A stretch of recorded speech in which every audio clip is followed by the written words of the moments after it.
Y al oriente de la capital se lleva a cabo la Feria de la Enchilada. Ahí podemos disfrutar de las tradicionales enchiladas, pero también variedades exóticas. Más de 40 puestos para deleitar el paladar con cerca de 300 variedades de enchiladas es lo que se puede encontrar en la Feria de la Enchilada en Iztapalapa. Con propuestas que van desde lo tradicional hasta las más exóticas que pueden ser preparadas con camarón, birria, suadero o pastor, los expositores buscan llegar al corazón de los visitantes en este mes patrio. A la diabla, relleno con de marisco, de alambre de marisco, de todo lo que es un guiso de marisco, rellena con salsa a la diabla. Los asistentes pueden caminar entre los pasillos de la feria para encontrarse con la enchilada que más les llame la atención.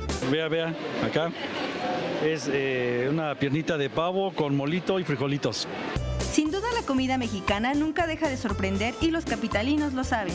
Tú vas a otro país y casi lo primero de lo que hablas es de los tacos y de la comida y del mole y pues empiezas a contar y dices, no puede ser, aquí no hay nada de eso. En esta feria no solo se puede comer, también hay locales de artesanías, bebidas típicas, ropa e ingredientes para preparar un buen mole. Estará abierto hasta el 13 de septiembre en la explanada de la delegación Iztapalapa, en un horario de 10 a 20 horas. Con imágenes de Joel Arias, Mariana Sánchez, 21 Noticias.